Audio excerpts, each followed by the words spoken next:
वंदना classes के YouTube channel पर आप सभी का स्वागत है, अभिनंदन है।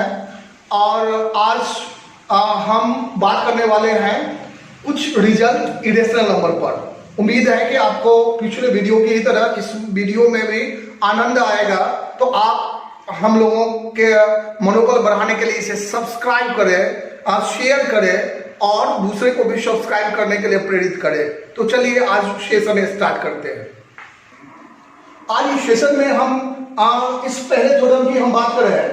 लेट पी बी ए प्राइम नंबर। आपको दिया हुआ है कि यहाँ पर पी जो है एक प्राइम नंबर है और ए एक पॉजिटिव इंटीजर है।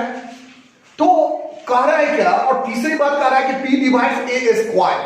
पी जो है ए स्क्वायर को डिवाइड कर रहा है, तो आपको प्रूव करना है कि पी ए को भी डिवाइड करेगा। अब ये जो क्वेश्चन है, अगर इस क्वेश्चन को थोड़ा सा समझने का प्रयास करें, क्योंकि बहुत सारे बच्चे को ये क्वेश्चन समझ में नहीं आता है, तो चलिए हम थोड़ा समझाते हैं, उसके बाद हम प्रूव करेंगे। तो जैसे मान के चलो कि 2 अगर 4 स्क्वायर को डिवाइड कर रहा है, 4 स्क्वायर आप जानते हो कि 16, अगर 2 16 को डिवाइड कर रहा है तो 2 निश्चित रूप से किसको डिवाइड करेगा, 4 को डिवाइड करेगा। उसी तरह से अगर 3 जो है 9 स्क्वायर यानी कि 81 को डिवाइड कर रहा है। आप जानते हो कि 81 में जब 3 से डिवाइड करते हैं तो वो कंप्लीटली डिविजिबल हो जाता है, रिजल्ट क्या हो जाता है, 0। तो 81 जो है 3 से एग्जैक्टली डिविजिबल है। चूंकि 81 9 स्क्वायर है तो 9 भी जरूर ये डिविजिबल होगा किससे, 3 से। और हम जानते हैं कि जब हम 9 में 3 से डिवाइड करेंगे तो रिजल्ट क्या हो जाएगा, 3 हो जाएगा। तो इस थ्योरम के माध्यम से ढेर सारे क्वेश्चन को हम डिफाइन कर सकते हैं। तो ये थ्योरम आपको प्रूफ इसका जानना है, तो चलिए हम कंटिन्यू करें। चलिए इसमें हम प्रूफ की बात करते हैं। और प्रूफ में अब यहां पर 3 इंफॉर्मेशन आपको दिया हुआ है, इस तीनों इंफॉर्मेशन को नोट कर लेना है। पी एक प्राइम नंबर है, ए क्या है, तो एक पॉजिटिव इंटीजर्स है, और तीसरा बात जो आपको दिया हुआ है कि पी ए स्क्वायर को डिवाइड कर रहा है। चलिए हम चूंकि जानते हैं कि जितने सारे नंबर्स हैं और नंबर्स को हम प्रोडक्ट ऑफ प्राइम्स के फॉर्म में एक्सप्रेस कर सकते हैं। जैसे 10 को हम कैसे करते हैं, तो 2 into 5। 8 को हम कैसे करते हैं, तो 2 into 2 into 2। अब यहां पर आपको ध्यान देने की जरूरत है कि ये जो 2 और 5 है, ये दोनों आपस में फैक्टर्स हैं। अब 10 is easily be divisible by 2 और 10 इज आल्सो डिविजिबल बाय 5। उसी तरह से 8 जो है 2 2 2 इस शब्द से ये डिविजिबल होता है। अब यहां पर बहुत सारा इंटरेस्टिंग बात ये है कि अगर 8 2 से डिविजिबल है, 2 से डिविजिबल है, ये सारे सारे फैक्टर्स और ये मल्टीपुल कहे जाते हैं। अब यहां पर जो मैं नोटिस करने की बात कर रहा था, वो नोटिस ये है कि ये जो फैक्टर्स जो प्राप्त हो रहा है वो इक्वल भी हो सकता है और डिफरेंट भी हो सकता है। तो चलिए यहां पर जो यहां पर पी एक प्राइम नंबर और ए कोई पॉजिटिव इंटीजर जो दिया हुआ है, तो उसको हम मान लेते हैं कि a is equal to P1 into P2 into P3 to Pn। हम इसको कंसिडर करते हैं। अब यहां पर P1 P2 P3 Pn क्या है, तो ये सारे के सारे प्राइम नंबर है। जैसे हमने 10 को एक्सप्रेस किया 2 into 5, अब यहां पर 2 प्राइम है, 5 प्राइम है। इसी तरह से हमने a को इसको प्रोडक्ट ऑफ प्राइम्स के फॉर्म में हमने एक्सप्रेस कर दिया। अब ये कोई जरूरी नहीं है कि ये सारे के सारे अलग अलग हो, ये समान भी हो सकता है, डिफरेंट भी हो सकता है। ये दोनों ऑप्शंस आपको दिमाग में रखना है। A square is equal to क्या मतलब, A square can be written as a into a। अब now you have to put the value of a, P1 into P2 into P3 into P4 into dot dot dot into Pn। ये तो इस a के लिए हमने लिखा है।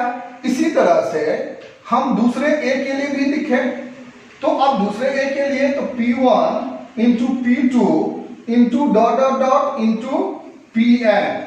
अब ये हमने दोनों को लिख लिया। और हम जानते हैं कि जब हम बाई बाई से इसको मल्टीप्लाई करेंगे तो चूंकि P1 into P1 is equal to P1 square. इसी तरह से सबको अगर बारी बारी से करते चले जाए तो ये क्या हो जाएगा, P1 square into P2 square into P3 square into dot dot dot into Pn square. Actually हमने इसको मल्टीप्लाई कर दिया, और जैसे ही हमने मल्टीप्लाई किया तो अब यहां पर तुम देख सकते हो क्वेश्चन में एक इंफॉर्मेशन दिया हुआ था इस थ्योरम में कि P डिवाइड्स A स्क्वायर। अगर P A स्क्वायर को डिवाइड कर रहा है, इसका मतलब ये हुआ कि P is a factor of A square. अगर P एक फैक्टर है A स्क्वायर का, और इसमें हम देख रहे हैं कि P1 स्क्वायर P2 से लेकर Pn स्क्वायर तक भी एक फैक्टर है, तो हम जानते हैं कि मेथड अलग हो सकता है, फैक्टर अलग अलग नहीं हो सकता है। कहोगे कैसे? जैसे 10 को 2 इंटू 5, कोई बच्चा इसको 2 इंटू 5 के बदले में हो सकता है कि इसको ऑर्डर में बदलाव कर सकता है, लेकिन चाहे जिस मेथड से करे फैक्टर तो यही आने वाला है।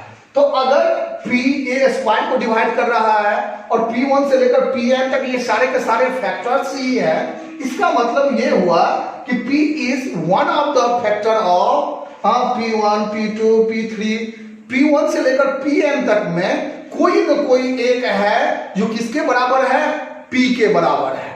तो चलिए अब यहां पर तुम देखते चले जाओ कि स्क्वायर होने के बाद जो है P डिवाइड्स A स्क्वायर, तो P is a prime factor of A square. अब ये P जो है one of the prime factor of A square, therefore P is one of P1 P2 P3 to Pn, therefore P divides A because P is the multiple। लेकिन कुछ बच्चे को ये परेशानी होती है, यहां तक उसे समझ में आता है, लेकिन इसके बाद का जो स्टेटमेंट है वो उसे समझ में नहीं आता। तो चलिए हम थोड़ा सा और डिस्क्रिप्शन समझाते हैं, इसके लिए हमको ये मिटाना पड़ेगा। चलिए मिटाते हैं। चलिए अब यहां पर हम आपको समझाने का प्रयास करते हैं, बिल्कुल समझ में आ जाएगा आपको।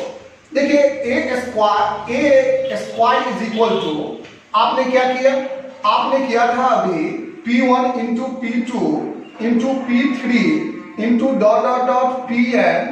उसी तरह से अब यहां पर P1 into P2 into P3 dot dot dot into Pn, उसके बाद आपने स्क्वायर किया था जो यहां पर लिखा हुआ है। अब यहां पर देखो, अगर हम इस ब्रैकेट को हटाते तो ये कैसे लिखते हैं। एक्चुअली इसको अगर ब्रैकेट को हटाते तो ये होता P1 into P2 into P3 into dot dot dot into Pn। अब ये ब्रैकेट जो बीच में है इसका भी तो मतलब प्रोडक्ट होता है।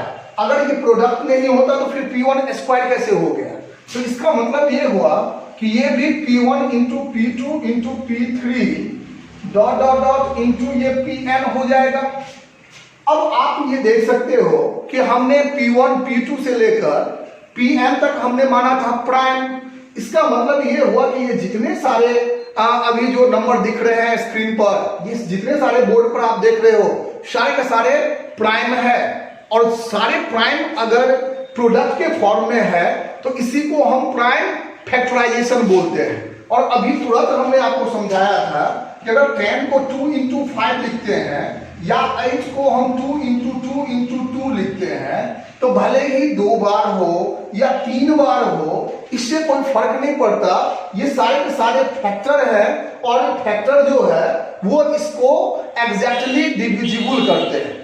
इसका मतलब ये हुआ कि अगर ये सारे के सारे प्राइम फैक्टराइजेशन के फॉर्म में है तो ये जितने सारे नंबर्स हैं वो सारे नंबर्स A स्क्वायर को डिवाइड कर रहा है। तो A स्क्वायर का अब फैक्टर कौन कौन हो गया, तो P1 is one of the factor of A square, P2 is a factor of A square, P3 is the factor of A square. इसी तरह से Pn तक ये जो फैक्टर है ये किसका होगा, तो A स्क्वायर का फैक्टर होगा। तो अगर फैक्टर होगा, अब क्वेश्चन को गौर करो, अब ये सारे के सारे फैक्टर हैं, P1 भी फैक्टर है, P2 भी फैक्टर है, P3 भी फैक्टर है, P4 P5 ऐसे करके Pn तक A स्क्वायर का ये सारे के सारे फैक्टर है। अब ये अगर फैक्टर है तो इसका मतलब ये जितने सारे नंबर्स हैं वो ए स्क्वायर को कंप्लीटली डिविजिबल कर रहे हैं, पूरे पूरे काटते हैं। अब क्वेश्चन और यहां पर दोनों का अगर आप देखो, क्वेश्चन में कह रहा है कि पी ए स्क्वायर को डिवाइड कर रहा है और यहां पर P1 से लेकर Pn, क्योंकि इसके बाद जो है यही रिपीटेशन है, तो P1 से लेकर Pn तक ये जो डिस्टिंक्ट प्राइम्स जो है ये भी ए स्क्वायर को डिवाइड करता है। और अरिथमेटिक लॉ ऑफ प्रोग्रेशन कर रहा है कि कोई दूसरा तो हो ही नहीं सकता है, तो अगर कोई दूसरा नहीं हो सकता है तो इसका मतलब ये हुआ कि P जो है वन ऑफ द P1 से लेकर Pn तक, क्योंकि अगर P कोई दूसरा पॉसिबल नहीं है और इतना ही अलग अलग तरह का हो सकता है, तो इसका मतलब है कि P is one of the P1 से लेकर Pn तक। और अगर इसमें से कोई एक P के बराबर हो गया तो आपने शुरू में क्या माना था? शुरू में आपने माना था कि A is equal to P1 into P2 into P3 into dot Pn। अब ये सारे के सारे A को तुमने एक्सप्रेस किया था इस फॉर्म में, इसका मतलब है कि ये सारे के सारे फैक्टर थे P1 P2 P3 से लेकर Pn तक, सब A का फैक्टर है। तो जब एक फैक्टर है तो इसका मतलब, और इसमें से कोई भी मान कर चलो, सपोज दैट P1 जो है वो P के बराबर है, मान कर चलो, तो P1 is a factor of A, इसका मतलब है कि P is a factor of A, और जब ये फैक्टर हो गया A का, इसका मतलब है P डिवाइड्स A। अगर फिर भी नहीं समझे तो कमेंट बॉक्स में जरूर लिखना। अब ये थ्योरम सेकंड हम लेते हैं, इसमें कहा है कि prove that root 2 is irrational. सबसे पहले आप ये समझ लो कि रूट 2 इरेशनल कैसे है। रूट 2 के बारे में आपने पढ़ा था कि कोई भी नंबर आपने पढ़ा था पीछे, जब a to the power n root a to the power n के फॉर्म में लिखा हुआ रहता है तो वो रेशनल होता है। कहोगे कैसे? तो जैसे 3 रूट 8, अब इसको ये जो क्यूब रूट 8 जो है, अब 8 को हम 2 टू दी पावर क्यूब के फॉर्म में लिख सकते हैं। तो क्या होता है कि 3 और 3 कैंसिल होकर यहाँ पर क्या हो जाता है 2, यहाँ पर n और n कैंसिल होकर हो जाता है a। लेकिन अब अगर यहाँ पर रूट 2 की बात करें तो 2 को हम किसी भी तरीके से स्क्वायर के फॉर्म में नहीं कर सकते, क्योंकि यहाँ पर तो 2 है। अब ये 2 और 2 यहाँ पर क्या हुआ, कैंसिल नहीं हो सकता है। रूट 3 जो है, अब यहाँ पर 3 को हम स्क्वायर के फॉर्म में नहीं कर सकते हैं, तो जब नहीं कर सकते हैं तो ये सारे के सारे नंबर इरेशनल कहे जाएंगे। अब हमारा क्वेश्चन इसी से जुड़ा हुआ है कि हम इसको प्रूव कैसे करें कि ये इरेशनल नंबर है। तो इस प्रूफ करने के लिए आपको क्या करना है, तो पहले रेशनल मान लेना है और फिर हमको ये साबित करना है कि हमारा मानना बिल्कुल गलत है। अब ये सारा काम हम जो करेंगे वो ये जो थ्योरम फर्स्ट जो हमने बताया है, जहां पर हमने बताया कि P divide A square then P divide A, उसके बेसिस पर अब हमें प्रूफ करना है। तो चलिए हम शुरुआत करते हैं।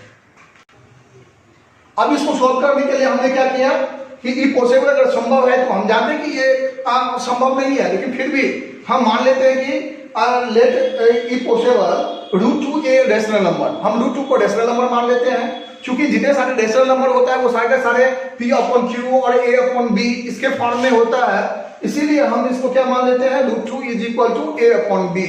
And by the definition of rational number you know very well that A और B ये सारे के सारे सिंपलेस्ट फॉर्म में इसमें 1 के अलावा कोई भी कॉमन फैक्टर नहीं होगा, और जब 1 के अलावा कोई कॉमन फैक्टर नहीं हो ऐसे नंबर को हम कोप्राइम्स भी कहते हैं। इसीलिए आप सिंपली इसको कोप्राइम्स लिख सकते हो। और एक और condition, b does not equal to 0, b जो है डिनोमिनेटर किसी भी रेशनल नंबर के 0 का बराबर नहीं होता है। तो चलिए हमने मान लिया कि root 2 is equal to A upon B, और A और B में 1 के अलावा कोई भी कॉमन फैक्टर नहीं है।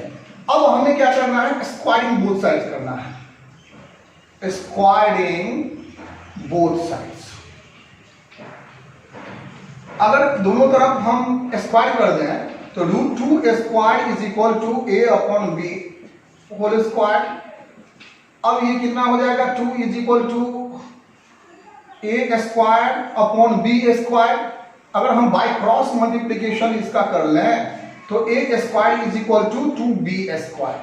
अब यहां पर फिर ये देखो 2b स्क्वायर का क्या मतलब है आपको समझाने के लिए। A square is equal to 2b square जो लिखा हुआ है इसको 2 इंटू बी इंटू बी। अब देखो ये सारे के सारे फैक्टर हैं, ए स्क्वायर का फैक्टर हो गया 2b।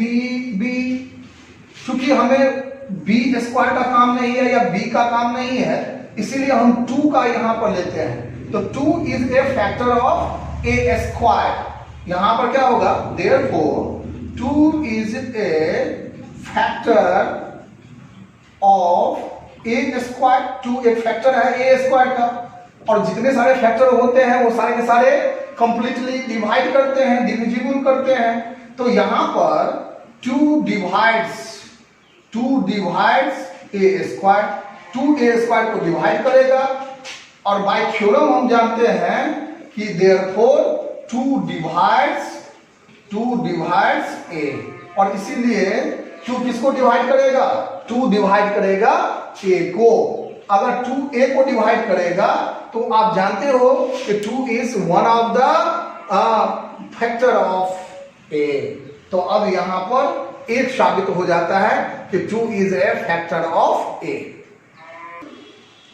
अगर कोई नंबर को अगर हम एग्जैक्टली डिविजिबल करते हैं, अब यहां पर साबित हो जाता है कि a को 2 कंप्लीटली डिविजिबल कर रहा है। कंप्लीटली डिविजिबल का मतलब हुआ कि रिमाइंडर क्या हो जाएगा 0, लेकिन क्वेश्चन तो कुछ ना कुछ होगा।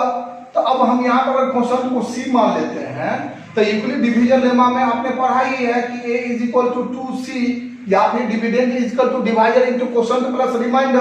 अगर यहाँ पर रिमाइंडर को ऐड करोगे तब भी क्या होगा, 2c ही होगा। तो अब यहाँ पर हमने मान लिया इसको a is equal to 2c for some integer या होल नंबर भी आप लिख सकते हो, इंटीजर c, और ये पॉजिटिव इंटीजर होगा। तो यहाँ पर फिर स्क्वायरिंग करते हैं दोनों तरफ, स्क्वायरिंग बोथ साइड्स। अगर दोनों तरफ आप स्क्वायर करोगे तो क्या होगा, A square is equal to 2c whole square. अब A square is equal to यहां पर क्या होगा, 2c को अगर 2c से मल्टीप्लाई करो तो 2 2 जा 4, और c को c से करेंगे तो c स्क्वायर, तो 4c स्क्वायर। अब इससे पहले चूंकि हमारा बोर्ड छोटा था हमने उसको मिटा लिया था, तो आपको मैं याद दिला दूं उसको, तुम एक मान लोगे। तो यहां पर क्या था कि इससे पहले जब हम इसको डिवाइड कर रहे थे तो उस कंडीशन में हमें एक प्राप्त हुआ था इससे पहले, वो था A square is equal to 2b square. इस टर्म को हम 1 कंसीडर कर लेते हैं।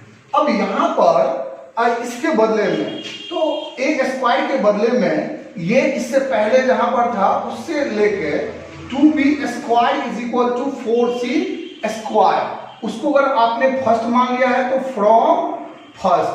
क्यों, तो दोनों यहां पर भी ए स्क्वायर के इक्वल है, यहां पर भी ए स्क्वायर है, तो दोनों का वैल्यू क्या होगा, आपस में इक्वल होगा। अब चूंकि मल्टीप्लाई यहां पर डिवाइड हो जाएगा तो B square is equal to 4c square by 2, तो यहां पर कैंसिल करेंगे तो 2 हो जाएगा, तो B square is equal to 2c square. अब फिर यहां पर देखो B square is equal to 2c square का मतलब हो गया 2 इंटू c, तो 2 is a factor of b square. तो since 2 is a factor of b square, तो यहां पर लिखना है 2 is a factor of b square, therefore 2 divides. अब ये 2 किसको डिवाइड करेगा, b स्क्वायर को। और बाय थ्योरम हम जानते हैं कि 2 डिवाइड्स b स्क्वायर। अब यहां पर देखो इससे पहले हमने लिखा था कि 2 डिवाइड्स a स्क्वायर, और अब क्या मिल गया, 2 डिवाइड्स b स्क्वायर। तो 2 divides a square, 2 divides b square, it means 2 is A common factor of. अब बाय थ्योरम यहां पर आपको लिखना है 2 डिवाइड्स b, तो 2 is a factor of a, 2 is a factor of b, हाँ, therefore 2 is the common factor of both A and B. तो let's check. Now you can just see that तो 2 is a factor of B. जब 2 divides, यहां पर देख लो कि 2 divide जब B को कर रहा है, इसका मतलब है कि B का एक फैक्टर क्या है, 2 है। अब यहां पर कंट्राडिक्शन हो गया। कंट्राडिक्शन ये हो गया कि हमने माना था कि A और B को प्राइम्स है, यानी कि 1 के अलावा कोई भी कॉमन फैक्टर नहीं है, जबकि हमको 2 A भी 2 से डिविजिबल है और B भी 2 से डिविजिबल है। इसका मतलब ये हुआ कि 2 is A common factor of both A and B। अगर ये A और B का दोनों का कॉमन फैक्टर ये 2 है, तो इसका मतलब है कि A और B कोप्राइम्स नहीं है। अगर A और B कोप्राइम्स नहीं होगा, इसका मतलब है कि √2 एक रेशनल नंबर नहीं है, और अगर रेशनल नंबर नहीं है तो हमारा मानना गलत था, और इसका मतलब ये हुआ कि √2 क्या है, एक इरेशनल नंबर है। तो चलिए आज के वीडियो में इतना ही। उम्मीद है कि आपको ये जो कॉम्प्लिकेटेड जो थ्योरम था ये आपको समझ में आया होगा, और अगर आया है तो बिल्कुल आप लाइक करें इस वीडियो को, कमेंट करें, शेयर करें, और दूसरे बच्चों को भी इस वीडियो के बारे में बताएं। धन्यवाद।